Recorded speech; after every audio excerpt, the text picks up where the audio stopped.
অন্যের ঘরে আগুন লাগাতে ব্যস্ত ছিল ভারতের প্রধানমন্ত্রী নরেন্দ্র মোদী, কিন্তু নিজের ঘরে আসসালামু আলাইকুম। আরেকটি নতুন ভিডিওতে স্বাগত। অন্যের ঘরে আগুন লাগাতে ব্যস্ত ছিল ভারতের প্রধানমন্ত্রী নরেন্দ্র মোদী, কিন্তু নিজের ঘরেই যে এত বড় ফাটল রয়েছে সেটা ভুলে গিয়েছিল। দর্শক, এই প্রথমবার না, এর আগেও বেশ কয়েকবার যেই সেভেন সিস্টার্স খ্যাত রাজ্যগুলো আছে সেখানে ব্যাপক বিদ্রোহ বিক্ষোভ দেখা দিয়েছে। ইতিহাস বলে যে সবাই ইচ্ছায় বা স্বেচ্ছায় ভারতের এই মানচিত্রের মধ্যে নিজেদেরকে অ্যাড করেনি।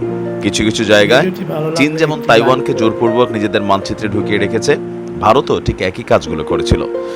তো এজ এ রেজাল্ট সেখানে কি হচ্ছে? বিক্ষোভ। এই মুহূর্তে সেভেন সিস্টার্স এর অন্যতম একটা অঙ্গ আমরা যদি ধরি মণিপুর। মণিপুরে আজকে যা ঘটছে এটা দেখা নরেন্দ্র মোদীর ঘুম তো হারাম হওয়ার কথা। আর যে প্রতিরক্ষা মন্ত্রী সে বলছিল যে বাংলাদেশের দিকে নজর রাখতে। আরে বেটা, বাংলাদেশের নজর না রাখা তোমার দেশে রাখো। সেখানে যেই ড্রোন আসছে, রকেট হামলা হয়েছে দেখছেন, এইসব মেশিনারিজ ভারতের গণমাধ্যম বলছে কই থেকে পাইল। আর সবচেয়ে আজব করা বিষয় হচ্ছে আজকে ভারতের জাতীয় পতাকা সরিয়ে দিয়ে মণিপুর রাজ্যে ঘুরছে তাদের নিজস্ব একটা পতাকা।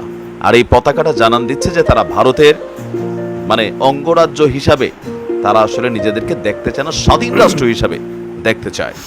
ভারতের উত্তর পূর্বাঞ্চলীয় মণিপুর রাজ্যের বিভিন্ন সরকারি ভবনে হামলা চালিয়েছে বিক্ষুব্ধ শিক্ষার্থীরা। আপনার স্থানীয় সময় সকালের দিকে মণিপুরের রাজভবন, জেলা প্রশাসকের ডিসি কার্যালয় বরাবর তারা হামলা চালিয়েছে। এ সময় ডিসি অফিসের টানানো পতাকাটি নামিয়ে, ভারতের জাতীয় পতাকা নামিয়ে সেখানে 7 রঙা একটি পতাকা উড়িয়েছে তারা। দেশটির সংবাদ মাধ্যম ইন্ডিয়া টুডের উত্তর পূর্বাঞ্চলীয় সংস্করণ তারা বলছে মণিপুরের শিক্ষার্থীরা সেখানকার প্রধান প্রধান সরকারি বাসভবনগুলোতে হামলা চালাচ্ছে। শিক্ষার্থীদের এই বিক্ষোভ তীব্র আকার ধারণ করছে। ক্ষুব্ধ শিক্ষার্থীরা রাজভবন এবং থৈবালের জেলা প্রশাসকের কার্যালয়ে হামলা করেছে। এর আগে রাজ্যের নিরাপত্তা ব্যবস্থায় বড় ধরনের পরিবর্তনের দাবিতে রাজধানী ইম্ফলের রাস্তায় নেমে এসেছিল হাজার হাজার শিক্ষার্থী। এই সময় তারা রাজ্যের নিরাপত্তা নিশ্চিতে সরকারি প্রশাসন ব্যর্থ হয়েছে বলে অভিযোগ করেছে। বিক্ষোভকারী শিক্ষার্থীরা রাজ্যের বর্তমান নিরাপত্তা উপদেষ্টাকে অপসারণ এবং মণিপুরের শান্তি ফেরাতে রাজ্য সরকারের হাতে সর্বোচ্চ ক্ষমতা দেওয়ার জন্য কেন্দ্রীয় সরকার নরেন্দ্র মোদীর প্রতি আহ্বান জানিয়েছে। বিক্ষোভকারীরা বলছে চলমান সংকটকে আরো ভালোভাবে মোকাবেলা করার জন্য নিরাপত্তা অভিযানের দায়িত্ব স্থানীয় কর্তৃপক্ষের নেওয়া উচিত।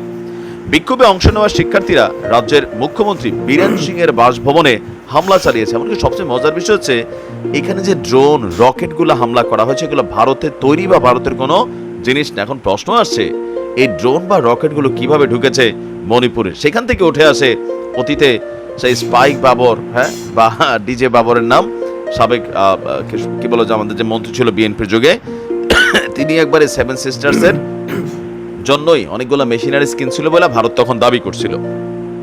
এখন সেইখানে যদি আপনার মূল বিষয়টা আপনি ফোকাস করেন, মণিপুরের বিক্ষুব্ধ শিক্ষার্থীরা সরকারি অফিস থেকে পতাকা নামিয়ে সেখানে যখন আরেকটি পতাকা আপনার উড়িয়েছে, শিক্ষার্থীরা নতুন করে যে পতাকাটি উড়িয়েছেন সেটি কাঙ্গুলি পাক বা সালাই ড্যারেট পতাকা বলে ধারণা করা হচ্ছে।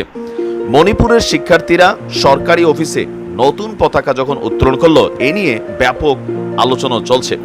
প্রাথমিক তথ্য অনুযায়ী শিক্ষার্থীরা মণিপুরের পরে ভারতের তেরেঙ্গা জাতীয় পতাকা নামিয়ে 7 রঙা পতাকা উত্তোলন করেছেন। আর রাজ্যের থাউবাল জেলার আছে, এখানে আমি যতটুকু বুঝতে পারতেছি আর কি, বিজেপি সরকার বা কেন্দ্রীয় সরকার, এই যে আমাদের এখানেও একটা কি বলা হচ্ছে, আমাদের ব্রিগেডিয়ার জেনারেল শাখাত সাহেব তিনি বলছিলেন যে 5টা প্রদেশ করা জরুরি। এগুলা ভয়ঙ্কর পরিকল্পনা, পজিটিভ না। এই যে ধরেন মণিপুর রাজ্যে এখানে বিজেপি সরকার যে পরিমাণ ইফেক্ট ক্রিয়েট করার চেষ্টা করছে, টোটাল পাওয়ারটা কেন্দ্রীয় সরকার হাতে নিয়ে রাখছে। জনগণের ভাষা বোঝে না, জনগণের ভাষা শোনে না। বিজেপির যে মুখ্যমন্ত্রী, বিজেপির লোকই কিন্তু তার বাসভবনে পোলাপেন হামলা চালাইছে, রকেট ড্রোন দিয়ে হামলা চালাইছে। কেন? এলাকার স্টেটের স্বার্থ না বুঝা ওই কেন্দ্রীয় সরকারের দাবেদারি, চামচামি এগুলা করতে গিয়া আপনার মানুষের সাথে সরকার এবং জনগণকে আলাদা করে ফেলছে। রাজনীতি এবং জনগণদের মধ্যে দূরত্ব তৈরি হয়ে গেছে। এখন মুখ্যমন্ত্রী যে আছে বা তার দলটা যেটা, তারা শুধু বিজেপিকে সার্ভ করতেছে আর কিছুই না। যার কারণে বাংলাদেশের পরিস্থিতি দেখে মণিপুর সহ আশেপাশে অনেক জায়গার ছাত্র শিক্ষার্থীরা সাহস খুঁজে পেয়েছে। আজ হোক কাল হোক ভারত কিন্তু ভেঙে যাবে। খালিস্তান আন্দোলন থেকে শুরু করে বলেন অঙ্গরাজ্যগুলোকে নিয়ে বলেন, মোদির সামনে কিন্তু খুবই খারাপ দিন আসছে। এগুলো নিয়ে আন্তর্জাতিক অঙ্গনেও নানান তথ্য উপাত্ত আছে। কমেন্ট বক্সে জানাতে পারেন। দেখা যাক এই পতাকা কতক্ষণ টিকিয়ে রাখতে পারে। ভালো থাকবেন। আশা করি ভিডিওটি আপনাদের ভালো লেগেছে। ভিডিওটি ভালো লাগলে লাইক, শেয়ার, কমেন্ট করবেন, সাবস্ক্রাইব করে পাশে থাকবেন।